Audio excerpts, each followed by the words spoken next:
The first memories of the dream are you out in a field, you think, and there's a woolly rhino charging at you, but then as it's right before it gets to you, it kind of becomes a tiny woolly rhino and it bumps into your knee. Um, and then as you kneel down to your knee to feel if it hurts, and then you come back up and now you're sitting in Vino's office. You're waiting for an appointment that you have with the Veloa Okun.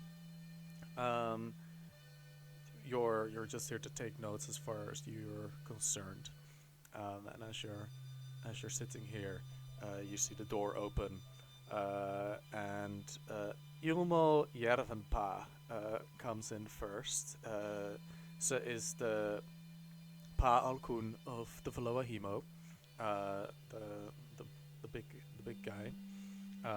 So has three large mohawks on their head, each consisting of several large, rounded, glowing crystals. They seem to pulse in light, glowing, brightening up the room as he walks in. And behind him, you see, surprisingly, a sapphire dragonborn that you recognize. It's Jihani Matalo, your brother, wearing a chain shirt, several Suayela chain links worked into it as well, giving a soft sapphire blue glow as well. So it looks a little out of place because you know that usually goes out on expeditions and kills aberrations across the island. But now it's still in Isoliort several days after Muta, which is weird, and so also seems to think it weird.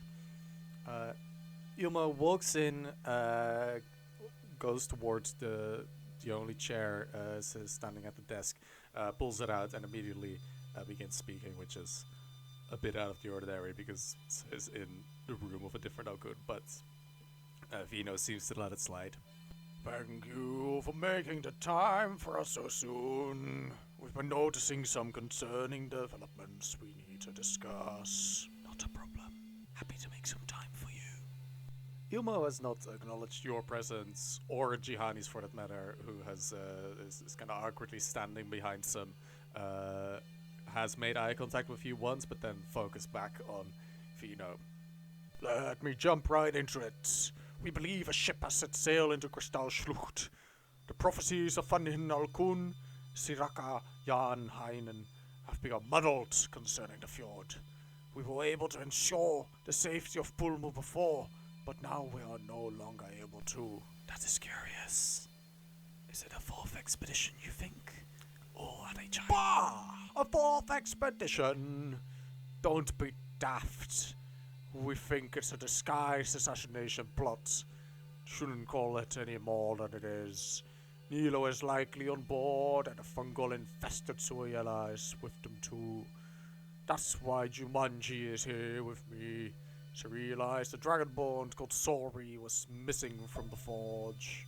Sorry, sir, and my name is... Yes, sorry.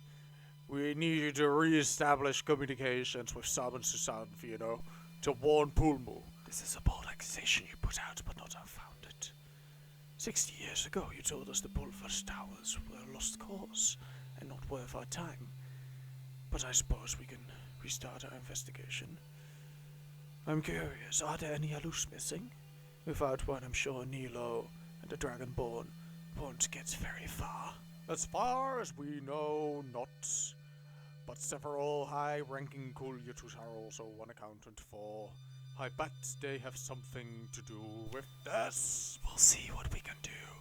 Julian, what do we know about the towers in Kristallschlucht? And as the eyes turn upon you, you shoot up awake in a warm sweat. You see your friends are working on the weird tube that you found, and it comes open, and you guys see this map roll out, and that's where we'll start the session.